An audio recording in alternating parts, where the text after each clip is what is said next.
I knew something had shifted the moment I touched my badge to the reader and nothing happened. No green pulse. No soft click of the magnetic lock releasing.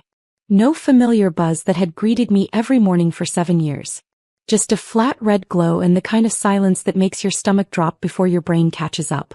The hallway smelled like industrial cleaner and stale holiday cookies someone had left in the break room. My boots, the same weathered pair I'd worn through 3 brutal winters, left faint wet prints on the tile. I stood there holding my coffee from the gas station down the street, watching people flow around me like I'd become invisible overnight. A contractor I'd never seen before glanced at my badge, then at me, then kept walking. One of the junior developers, kid named Cole who I'd personally trained on our deployment protocols, actually whispered to his companion as they passed, "Wait, she's still here?" Like I was a piece of furniture someone forgot to remove. If you're already this far into the mess, do me a favor. Hit subscribe. Tap that like button. 97% of people watching never do, and trust me, this story goes places you'll want to remember. This isn't some petty workplace drama about hurt feelings and passive-aggressive emails. This is what happens when corporate arrogance collides with infrastructure they never bothered to understand. Now back to that red light. I didn't panic. Panic is for people who haven't spent 15 years building disaster protocols into systems so elegant that the executives taking credit for them couldn't explain a single layer if their stock options depended on it. I'd seen this coming. Maybe not the exact date, not the specific morning, but the shape of it had been forming for months. His name was Derek Fontaine. Brought in last October with the title Chief Transformation Officer, which is corporate speak for, we hired someone to justify layoffs we already decided on. The press release said he had vision. Said he was going to streamline operations and position us for aggressive growth. Said a lot of things that sounded impressive if you didn't know what any of those words actually meant in practice. Derek had ideas about agility and disruption. He wore tailored suits that probably cost more than my monthly rent and drank something green and frothy every morning that he claimed was biohacked nutrition. He talked fast, smiled constantly, and had a habit of ending sentences with "right?" Like he was daring you to disagree. He thought my infrastructure was bloated. Called it paranoid. Said it was held together with duct tape and institutional trauma. All while showing off his wireless charging mousepad like it proved he understood technology. He never once asked what Protocol Sentinel was. Never wondered why our architecture had 17 layers of redundancy. Never questioned why every major system authentication routed through a custodial framework that wasn't technically owned by the company. I built Telrix Solutions from the ground up. Not the company itself. That was founded by 3 Stanford grads back in 2011 who couldn't code their way out of a basic authentication loop. But everything that made it actually function, that was me. Hybrid cloud architecture with on-premise failsafes. Regionally mirrored data centers with zero-trust protocols baked into every transaction. Sovereign admin credentials distributed across a framework so robust that we'd passed 4 federal security audits without a single flag. The whole system was tied to my credentials because Telrix didn't technically own root access. My LLC did. Redline Infrastructure Solutions, registered in Delaware, licensed and bonded, with contractual authority embedded in compliance documents signed 6 years ago by a CTO named Lawrence Patel who actually understood what he was inheriting. That was the agreement. Quietly negotiated after the ransomware incident of 2018 nearly cost them a military contract worth $42 million. They begged me to rebuild it right. To make it bulletproof. To ensure that if something catastrophic happened, the system would protect itself. I was the failsafe. The human element in a digital ecosystem. The living, breathing validation that kept everything from collapsing under its own complexity. So when they revoked my badge without a word, no exit interview, no documentation, no handoff protocol, they didn't just fire a systems architect. They triggered a self-destruct sequence they didn't know existed. Here's how it worked, and pay attention because this is important. My login had automated validation checks running every hour across every critical service. API gateways, billing infrastructure, hypervisor management layers, Kubernetes clusters, every piece that mattered. When those checks started failing, the system didn't send an email to IT. It didn't wait for human intervention. It assumed compromise. It assumed the worst-case scenario that I'd spent years designing it to handle. First came soft warnings. Internal pings invisible to everyone except the monitoring systems I'd built. Gentle nudges to confirm identity. When those went unanswered, because I was sitting in my truck in the parking lot with no intention of logging in, the system escalated. After 5 failed handshakes, Protocol Sentinel activated. A 52-minute countdown. No alarms. No flashing dashboards. No Slack messages. Just a silent rolling cascade that started at the edge nodes and moved inward like a tide erasing sandcastles one grain at a time. At minute 7, the staging environments began archiving themselves to encrypted cold storage only I could access. At minute 11, deployment pipelines froze mid-process. At minute 15, legacy administrative roles began dissolving.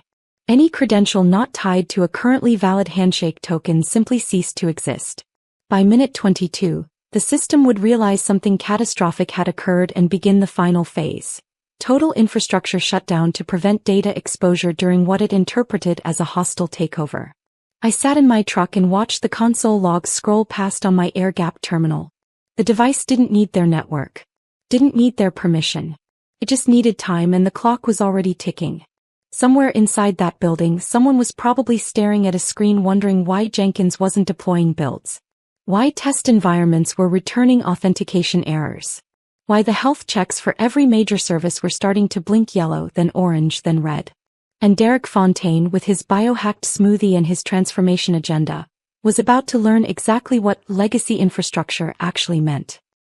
Derek called it the Renewal Initiative. Renewal. Like we were a subscription service that needed a fresh coat of paint instead of a living, breathing system that handled $83 million in annual transaction volume. The first people he cut were the senior operations team. 5 people with a combined 60 years of institutional knowledge. They found out via calendar invites marked offboarding discussion, scheduled for 30 minutes each back-to-back like oil changes. One of them had literally been working from a hospital room while recovering from surgery. Got the email between physical therapy sessions. Redundancies in headcount, Derek wrote in the all-hands announcement. Clean, efficient, forward-thinking. What he actually did was eliminate everyone who understood how things connected. The people who knew why certain processes existed. Who remembered the disasters we'd narrowly avoided and the protocols we'd built to prevent them from happening again. Then came the consultants. An army of 20-somethings from a firm called Citrix Strategy Group who'd never worked in infrastructure but had extremely confident opinions about it. They wore company-branded backpacks and spoke in frameworks. OKRs, KPIs, synergistic value propositions.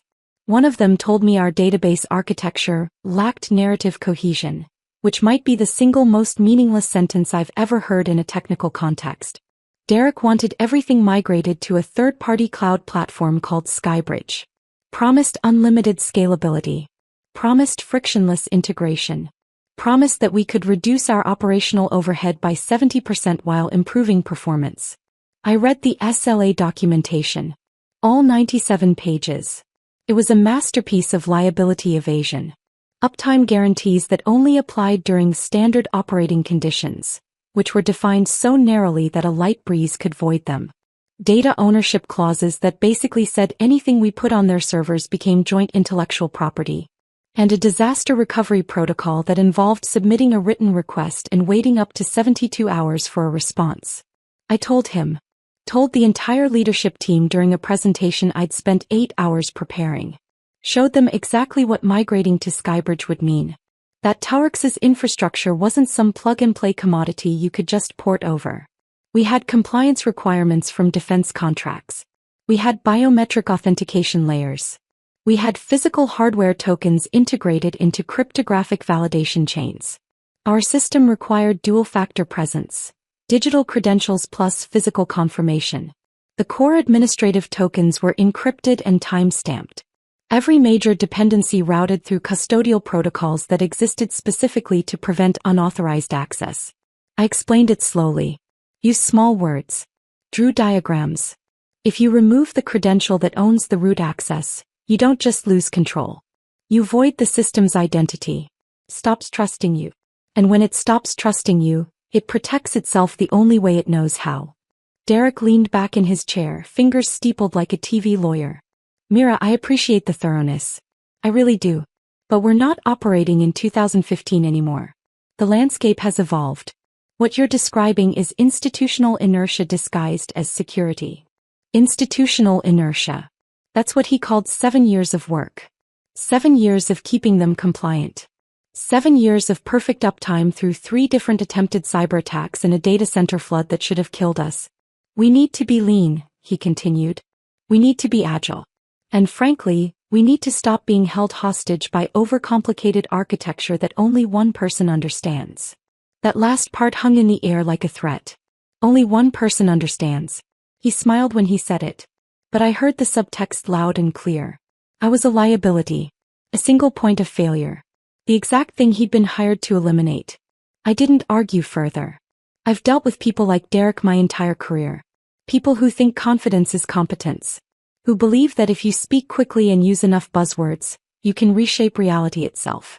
They never last, but they always do damage before they leave. So I stopped explaining. I started documenting. Every email. Every meeting. Every decision made over my objections. I created a paper trail that would survive whatever came next. Because I knew it was coming. Maybe not the exact shape of it. But I knew Derek wasn't going to stop until he'd remade everything in his image. And I was the last piece of the old guard standing in his way.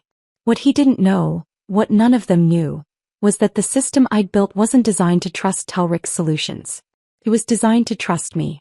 And the moment that trust broke, the moment my credentials disappeared without proper transition protocols, everything I'd built to protect them would turn against them. Not out of malice. Out of architecture. Out of the simple logical conclusion that if the administrator disappears, something has gone catastrophically wrong. Derek wanted a clean slate. What he didn't realize was that the chalkboard was wired to explosives, and he'd just handed a match to someone who'd spent years designing exactly where to place the charges. January 2nd started ordinary. Almost aggressively normal. Snow melting into gray slush. Traffic lights cycling through their patterns. The coffee at the gas station tasted the same burnt, over-extracted way it always did. I pulled into the parking garage at 7:58 a.m. same spot I always used, 3rd level near the stairwell. Grabbed my bag. Locked the truck. Walked through the cold concrete tunnel that smelled like exhaust and dampness. The elevator hummed its familiar pitch. Someone had put up a new safety poster about proper lifting techniques. The hallway on the 4th floor still had that one flickering fluorescent tube nobody had bothered to replace. Everything was exactly as it should be. Until it wasn't. Badge tap. Red light. No click. No entry. I tried again. Slower this time. Making sure the chip made solid contact. Red again. I checked the badge itself. No visible damage, no cracks, no demagnetization. Tried a 3rd time. Same result. The system was working perfectly. It just didn't recognize me anymore. I didn't knock on the door. Didn't call reception. Didn't stand there making a scene. I simply turned around, walked back through that flickering hallway, took the elevator down, crossed the parking garage and got back in my truck. Started the engine.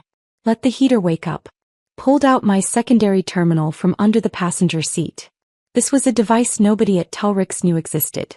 Air-gapped, encrypted, running on a completely separate network that pulled monitoring data through a dozen proxy layers. It didn't need their Wi-Fi. Didn't need their VPN. It just needed line of sight to their network traffic, which I had from years of building the infrastructure that generated it. The console opened like a flower blooming. Lines of system logs scrolling past. Authentication requests. Handshake confirmations. Health checks pinging across services. And there, at exactly 8:03 a.m., the first validation failure. User Mira Collins. Authentication token invalid. Retry scheduled for 9:03 a.m. The system was doing exactly what it was supposed to do. Checking in. Confirming that I still existed, still had access, still represented a valid trust anchor. When 9:03 came and went with another failed check, the logs shifted. Warning level elevated from yellow to orange. 3 failed validations in 3 hours meant something was wrong. Not catastrophically wrong yet. Just wrong enough to start preparing. By 11:03, after the 4th failed check, Protocol Sentinel would initialize. That's when the real cascade would begin. Not a crash. Not an error. Just a systematic, methodical process of shutting everything down before unauthorized hands could touch it. I sipped my coffee and watched the countdown tick forward. Somewhere inside that building, people were starting their mornings. logging into systems that still worked, checking emails, attending meetings, completely unaware that the ground was crumbling beneath them one authentication failure at a time. Derek was probably in some conference room right now talking about Q1 objectives and growth trajectories, drawing curves on a whiteboard, using phrases like optimize throughput and minimize friction. He had no idea he'd just killed the company. No idea that the architect he'd so confidently dismissed had built the infrastructure with one fundamental assumption, that she would always be there to validate it. And now she wasn't. So the system was going to do exactly what it had been designed to do in that scenario. Protect itself. Preserve the data. Shut down gracefully rather than let incompetent hands tear it apart. I didn't feel victorious. Didn't feel angry. I felt something closer to resignation. Like watching someone ignore every warning sign before driving off a cliff. You tried to stop them. You explained the danger. And now all you can do is watch gravity do its work. At 8:47 a.m. my phone buzzed. A text from Priya, one of the few engineers I actually respected. She'd survived Derek's first round of cuts because she was too junior to be considered expensive. Something weird is happening with the build pipeline. Getting authentication errors on staging. You seeing this? I didn't respond. What was I going to say? That I'd built those authentication checks specifically to fail when I wasn't there? That every system they took for granted was quietly realizing its creator had disappeared? At 9:03 the second validation failure logged. Orange indicators turned red. Emergency protocols shifted from standby to active. The system began spinning up recovery procedures, not to fix the problem, but to prepare for total shutdown. At 9:31 another text from Priya. This time with a screenshot. Production monitoring showing critical failures across 12 services. Nobody can figure out why. Everything just says, auth timeout. This happening to you? Still didn't respond. Because by then I was watching something beautiful and terrible unfold in real time. Every service that depended on my admin credentials was starting to cascade. Load balancers couldn't confirm their configurations. DNS servers couldn't validate their zone transfers. API gateways couldn't authenticate their routing tables. Nothing was broken. Everything was just waiting. Waiting for a handshake that would never come. Waiting for validation from an administrator who no longer existed in their system. At 10:15 the third validation failure triggered. Now the countdown was truly active. 42 minutes until Protocol Sentinel reached its point of no return. 42 minutes until every server, every database, every piece of infrastructure I'd built over 7 years began its graceful, irreversible shutdown. I finished my coffee, started the truck, drove out of the parking garage for the last time. Behind me, in a building that still had heat and lights and people working at their desks, the invisible countdown continued. Silent. Methodical. Inevitable. Derek wanted transformation. He was about to get it. The silence ended at 10:47 a.m. with a billing alert that probably looked routine at first. Some automated warning in the finance dashboard that usually got ignored until month-end reconciliation. But this one was different. This one said the entire revenue tracking system had stopped responding. Not slow. Not lagging. Just gone. Every API call returning null. Every database query timing out. Every integration endpoint showing service unavailable. By 10:52, the operations center had escalated to priority 1. Not because they understood what was happening but because nothing they tried was working. They couldn't restart services. Couldn't force failovers. Couldn't even access the admin panels to see what had failed. At 10:54 someone finally checked the hypervisor management console and saw something that probably made their blood go cold. Root credentials invalid. Administrative access denied. Session terminated. They were locked out of their own infrastructure. Not by a hacker. Not by a ransomware attack. By the system itself, following protocols that had been embedded so deep that nobody except me knew they existed. Protocol Sentinel wasn't a person. Wasn't a script someone could disable. It was architecture. It was logic woven into every layer of the system, dormant until the exact conditions I designed it for came true. And those conditions were simple. If the sovereign administrator disappears without proper transition, assume compromise and protect the data. At 10:58, 4 minutes before the point of no return, someone must have panicked. Maybe Derek himself. Maybe one of the remaining senior engineers who remembered enough to realize this wasn't a normal outage. They tried to override the shutdown. Tried to force systems back online. Tried to access backup credentials. Every attempt failed because they were fighting the architecture itself. You can't override something that's operating exactly as designed. You can't force your way past security protocols that assume you're the threat. At 11:02 a.m., 52 minutes after my badge failed for the fourth time, Protocol Sentinel reached its final phase. Every production server began its shutdown sequence. Graceful, orderly, documented. Virtual machines powered down. Container orchestrations terminated. Database connections closed and locked. Storage volumes encrypted with keys that only my hardware token could decrypt. The system didn't crash. It didn't panic. It simply went dark. Service by service. Layer by layer. Like someone turning off lights in an empty building, moving from room to room, making sure nothing was left vulnerable. Customer-facing services returned 503 errors. Internal tools showed blank pages. Monitoring dashboards flatlined. Email systems queued messages but couldn't deliver them. Every single thing that made Telric Solutions a functioning company just stopped. And it happened so smoothly that for the first few minutes, people probably thought it was a network issue. Just a blip. Just something that would come back online after a router reboot or a DNS flush. But it didn't come back. Because there was nothing to come back to. The infrastructure hadn't failed. It had withdrawn.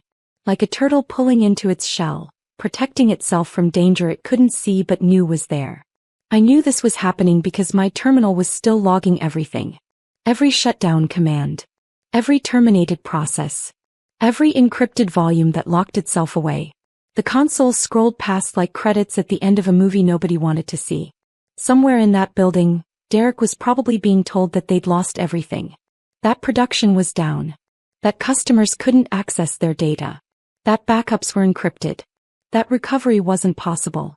And someone, maybe the CISO, maybe the head of legal, was starting to ask the one question that mattered: where's Mira? Because by then someone smart enough to read audit logs would have noticed the authentication failures. Would have seen the pattern. Would have realized that the cascade started exactly when my credentials went invalid. They'd fired the architect. And the architecture responded the only way it knew how. I wasn't at home when the calls started.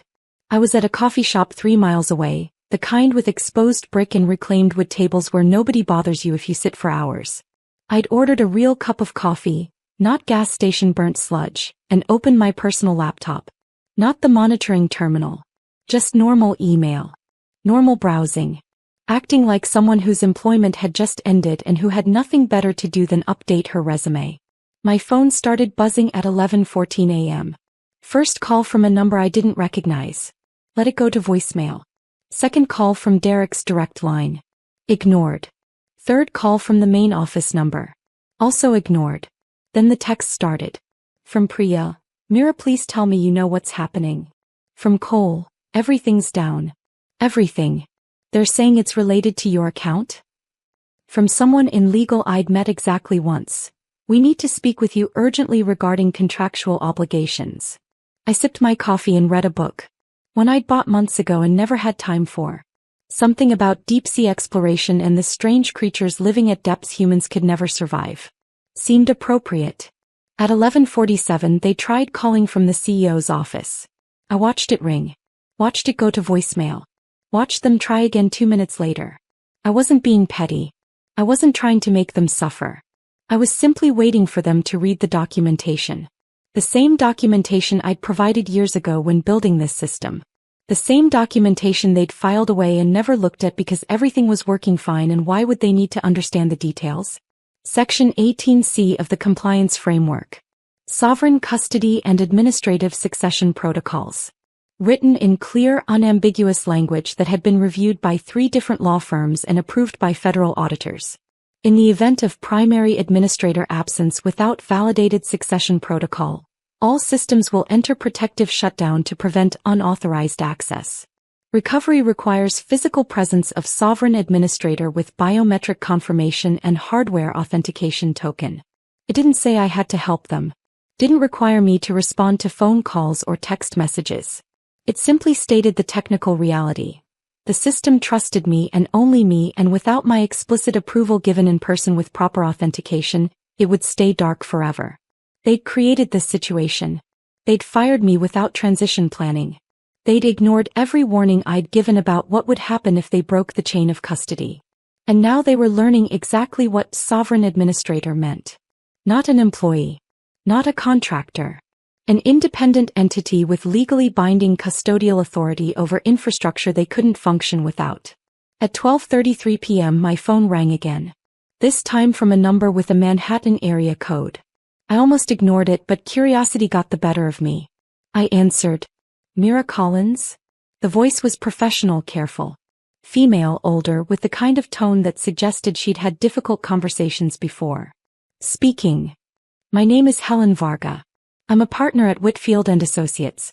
I've been retained by Telrix Solutions to discuss the current technical situation. I understand there's been a termination that wasn't properly handled according to contractual obligations. I smiled despite myself. Finally, someone who'd actually read the paperwork. That's an accurate assessment, I said. I've spent the last 40 minutes reviewing Section 18C with what remains of their technical leadership. They seem to have been unaware of the custodial sovereignty clause. That's unfortunate. Miss Collins, I'm going to be direct. The company is currently experiencing complete operational shutdown. They have customers threatening litigation. They have federal contracts at risk of termination. And from what I understand, recovery isn't possible without your personal intervention. Also accurate. There was a pause. I heard papers shuffling in the background. The contract is quite clear about your rights in this scenario. You're under no obligation to assist. However, I've been authorized to negotiate terms for potential cooperation. I'm listening. Would you be willing to meet this afternoon? In person. With myself, the CEO, and the board chair. Not Mr. Fontaine, she added quickly. He's been placed on administrative leave pending review. That made me pause. Derek's already out? As of approximately 30 minutes ago. The board moved quickly once they understood the scope of the situation. I looked out the coffee shop window. Snow had started falling again. Soft, lazy flakes that caught the light. I could meet at 2, I said. But not at Telrix offices. Somewhere neutral. The Cartwright Hotel has conference rooms. I can have one reserved within the hour. That works. And Ms. Varga? I want the terms in writing before we discuss recovery. Full terms. Nothing verbal. Understood. I'll have documentation prepared. 2 o'clock at the Cartwright. She hung up. I finished my coffee and ordered another one. Then I opened my laptop and started drafting exactly what I wanted. Not revenge. Not punishment. Just fair compensation for the position they'd put me in, and guarantees it would never happen again. Because the system wasn't going to restore itself. The countdown had finished. Protocol Sentinel had done its job. Everything was locked down, encrypted, scattered across storage systems that required my physical hardware token to even locate, let alone access. They'd thrown me away like garbage. Now they were going to pay to get their infrastructure back. And this time they were going to do it right. The hotel conference room was exactly what I expected. Beige walls. Generic landscape art. A table large enough for 12 people with leather chairs that probably cost more than my monthly salary had been. 3 people were waiting when I arrived. Helen Varga, the attorney. Douglas Carpenter, the CEO. Older guy with silver hair and tired eyes who'd always been distant but professional in our few interactions. Anne Sophia Hayes, board chair and largest shareholder, wearing a suit that probably cost more than my truck. Helen stood first. Miss Collins. Thank you for coming. Please sit. I took the chair across from them, setting my bag on the table. Inside was my hardware token, my air-gapped terminal, and documentation I'd prepared years ago for exactly this scenario. Not because I'd wanted it to happen. Because I'd known what happened when companies didn't respect the architecture they depended on. Douglas spoke first, his voice strained. Mira, I want to start by apologizing. The termination was handled improperly. We didn't follow protocol. We didn't consult the technical documentation. We made assumptions that were catastrophically wrong. I appreciate that, I said. But apologies don't restore servers. Sophia leaned forward. We understand the position we're in. We've reviewed the custodial agreement. We know we can't compel you to assist. We're here to negotiate fair terms for your cooperation. Helen slid a folder across the table. I've drafted a preliminary agreement based on our discussions. It includes immediate reinstatement at your previous salary plus 20%. Full restoration of your administrative credentials. Severance package equivalent to 3 years' salary. And a formal acknowledgement that the termination violated contractual obligations. I opened the folder. Read through the terms. They were generous. More than generous. But they were missing something fundamental. This addresses compensation, I said. It doesn't address authority. Sophia frowned. What do you mean? Derek made decisions about infrastructure without consulting the person who built it. He overrode security protocols. He ignored warnings. This wasn't just about firing me.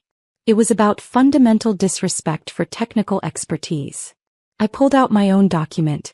5 pages I'd prepared at the coffee shop. These are my terms. Not negotiable. Not flexible. If you want the systems restored, this is what it takes. Helen took the document. Started reading. Her eyebrows rose slightly. You want full technical authority, she said. Complete veto power over infrastructure decisions. Direct reporting to the board, not to operations leadership. Correct. You want the custodial agreement expanded and made permanent. You want guarantee that no future reorganization can terminate your position without board approval and proper technical transition taking no less than 6 months. Also correct. And you want. She paused, flipped a page. You want Derek Fontaine's termination formalized and included in the agreement as acknowledgement of negligent leadership. I want it on record, I said. What he did wasn't just bad management. It was reckless endangerment of the entire company. If that's not documented, someone else will try the same thing in 5 years. The room went quiet. Douglas looked at Sophia. Sophia looked at Helen. Helen read through the rest of my terms, her expression carefully neutral. These are significant demands, Sophia said finally. They're appropriate demands given what I'm being asked to restore. Your company is currently losing approximately $80,000 per hour in lost revenue. Your federal contracts are at risk. Your customers are migrating to competitors as we speak. And every hour that passes makes the damage worse. How long would recovery take? Douglas asked. If we agreed to these terms. 48 hours for basic functionality. 2 weeks for full restoration. Assuming nothing else was damaged during Derek's transformation initiative. And if we don't agree? I met his eyes. Then Protocol Sentinel stays active. The systems stay dark. And eventually, you declare bankruptcy because you can't fulfill contractual obligations to clients who've already paid for services you can't deliver. It wasn't a threat. It was just math. They'd built their entire business on infrastructure they didn't control and couldn't restore without me. That wasn't my fault. That was the natural consequence of their decisions. Helen set down the document.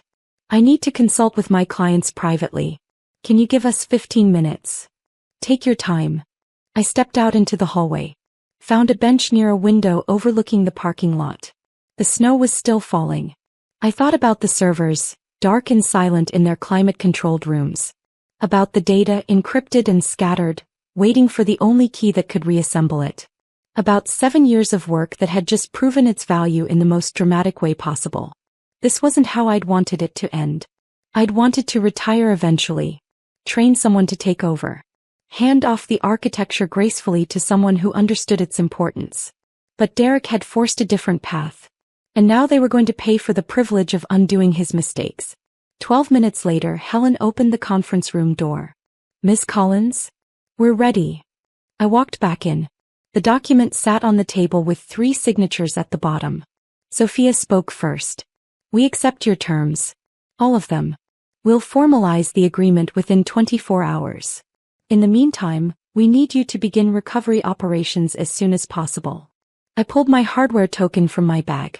Small black rectangle, unremarkable except for the biometric scanner on one side. I can start immediately.